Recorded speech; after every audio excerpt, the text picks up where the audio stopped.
All right, welcome back to The World is Storytelling. I'm here on a very, very wintry and frozen Scottish morning with the absolutely phenomenal good friend of mine and amazing human, Robin Yassin Kassab. And Robin, there are many things that we could say about you, but you wanted to start off with a joke, is that right? Indeed. Well, you say you want a story, and a joke is a kind of story. So I'll give you a story from I'll give you a joke from Syria, and it's a joke about the Mukhabarat. The Mukhabarat is the secret police or the intelligence service or the nasty men in suits, and here's the joke. So it's an old-fashioned joke, so it has the KGB in it. The CIA and the KGB and the Syrian regime Mukhabarat have a competition to see who's the best. So all three of them together are standing at the edge of a forest. They bring a rabbit and release it from a cage, and the rabbit runs into the forest. So first the CIA go in to the forest to catch the rabbit, and within a minute they're back with the rabbit. They put the rabbit back in the cage. Then again the rabbit is released. The KGB go into the forest looking for the rabbit, and it takes them more like half an hour, but they do come back with the rabbit, put it back in the cage. After that, the rabbit is released a third time, and the Syrian Mukhabarat go in after it. And an hour passes, and then 2 hours, and then the whole afternoon passes, and then it begins to get dark. So the CIA and the KGB decide they'd better go into the forest to look for the Syrian Mukhabarat and see what's happened to them. So they go in, and after a few minutes, they come to a clearing. And in the middle of the clearing, there is a donkey. And the donkey is bleeding and wounded. It's in a terrible state, and it's surrounded by these guys from the Syrian Mukhabarat who've got big sticks and iron bars in their hands, and they're beating the donkey horribly, and they're shouting as they're beating it, "Admit it, we know you're a f***ing rabbit!"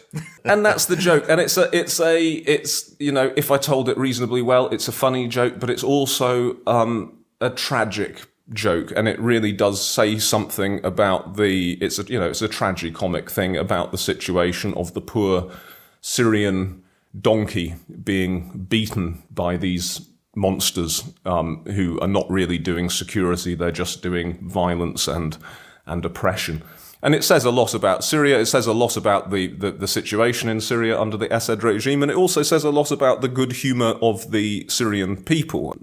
Once when I was in Syria, I went round with my ex-wife to her aunt's house in Damascus, and her aunt's husband, who was usually there, this time he wasn't there, and I asked where he was. He'd gone away to Banyas, to his hometown on the coast, and why had he gone there? He'd gone there to greet his cousin, who had just been released from prison after 18 years in prison.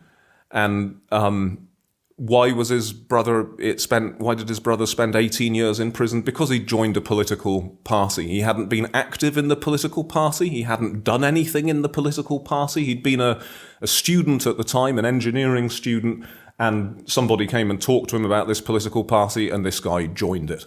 And because of that, he was picked up, and he was horribly tortured again and again and again over 18 years. And when he came out, he was a broken, middle-aged man, apparently with mental as well as physical problems.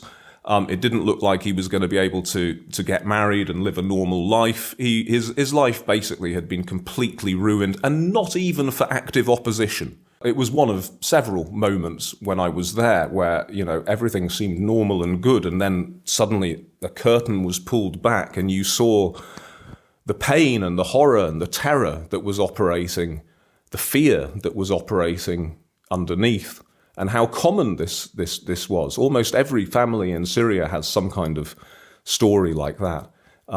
Living in Syria was great. Most of the Syrian people were lovely, and the place is fascinating, and the food is wonderful, and the weather's good, and it's full of history, and people are friendly and hospitable, and so on. I mean, it wouldn't be safe for me to go to Assad-controlled Syria these days, but it's a lovely place, but it's a tortured place. And this was years before the revolution.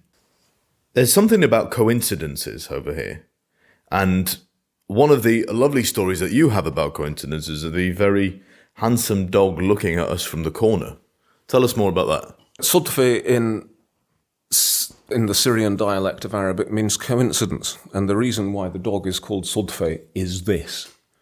In February 5.5 years ago, or 6 years ago, my border collie was put down, and I buried him in the garden here at dusk, and then went into the house, and then later went to bed, and then got up first thing next morning. We live surrounded by fields. We don't even live on a road. First thing next morning, a delivery van had come down the track to our house, and the guy says to me, "Is this your dog?"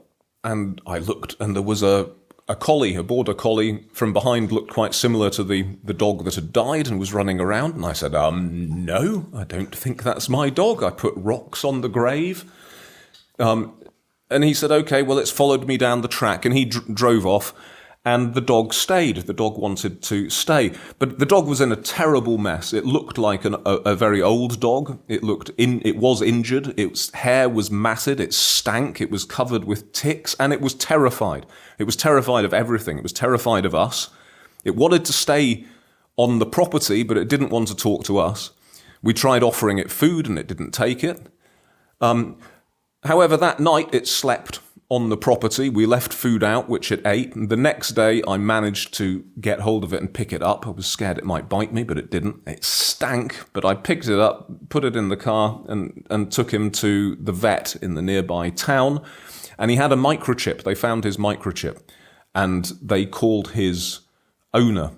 And I sat there waiting for the owner to turn up, which eventually he did.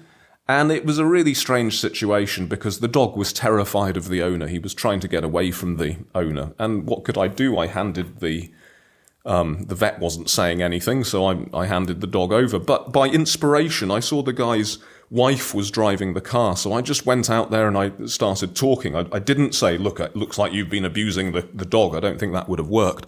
I just said, oh, what a strange coincidence. We just lost our dog, and then another collie turns up the next morning, and we loved looking after him. He's such a nice dog. I told him where we live. I gave him the address, and then they drove off. 2 days later, my wife and I had been out. We came back to the house, and there was a note on the door saying, if you want the dog, come and get him, with a phone number. So we went to get the dog, and his name is Sudfe, which means coincidence, because what a strange coincidence. You know, never in my life has a dog just arrived wanting to be part of the family, except that morning, 12 hours after I'd buried my previous collie. Very weird. And we found out, by the way, in the end, that the dog was reasonably young. He was not yet 2, is what the guy who owned him said. He had been horribly abused and was not socialized at all. But now, some years later, he's a very happy dog. He's still a bit highly strung, still a bit nervous of strangers at first, but he's much, much happier than he was, and he's healthy and he's good, and it's all been a lovely story. Thank you, Robin. Thank you very, very much. You're most welcome. It's been a great pleasure hearing the sound of my own voice. As it always is. Thank you for listening to this week's episode of The World is Storytelling with me, Ronnie. To support the continuation of The World is Storytelling, follow us, subscribe wherever you get your podcasts, buy the book, and book yourself an inspirational workshop on how storytelling and the sharing of stories can make the world a better place. Thanks again for listening, and have a wonderful, wonderful day.